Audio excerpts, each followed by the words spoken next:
আজ আমি আলু দিয়ে মাটন কারি করব পাতলা করে। সেই জন্য কাঁচা মাটন আমি প্রেসার কুকারে দিয়ে নিয়েছি।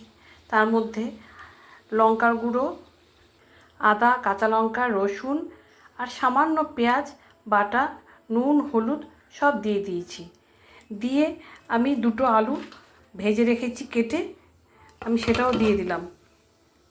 মাংসে আমার যতটুকু জলের প্রয়োজন সেটুকু জল আমি দিয়ে দিলাম। এবার আমি 4টে সিটি দিয়ে নামিয়ে রাখবো। এদিকে 1.5খানা পেঁয়াজ কেটে রেখেছি, সঙ্গে নুন হলুদও দিয়ে রেখেছি। এদিকে আরেকটা মশলা করে নেব।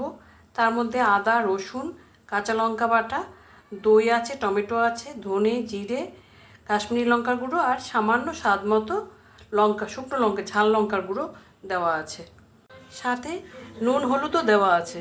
আমার রান্নার সুবিধের জন্যই আমি কাঁচা মাংসটাই আগে আমি প্রেসারে সিটি দিয়ে নিই। আলু ভাজার তেলেই দুটো তেজপাতা ফোড়ন দিয়ে দিলাম, পেঁয়াজ, নুন, হলুদ দিয়ে দিলাম। পেঁয়াজটা ভাজা হয়ে গেছে। এবার সমস্ত মশলাটা একসঙ্গে করে রেখেছিলাম সেটা দিয়ে দিলাম। এবার মশলাটা ভালো করে কষিয়ে নেব। এবার মাংসগুলো আমি দিতে থাকবো।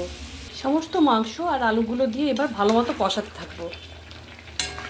খুব ভালো মতো আমি মাংসটা কষিয়ে নিয়েছি। এবার সামান্য চিনি দিলাম।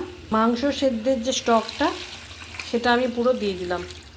আমি মাংসটা পাতলাই করব, পুরোটাই আমার লেগে গেছে, আমি পুরোটাই দিয়ে দিলাম। ঝোলটা ফুটে গেছে। এবার আমি গ্যাস কমিয়ে একটু ঢাকা দিয়ে রেখে দেবো বেশ কিছুক্ষণ। ঢাকাটা সরিয়ে নিয়েছি। আমি 3-4টে কাঁচা লঙ্কা দিয়ে দিলাম, গরম মশলা দিলাম, খানিকটা ঘি দিয়ে দিলাম। আলু দিয়ে আমার পাঁঠার মাংসের পাতলা ঝোল একদম রেডি।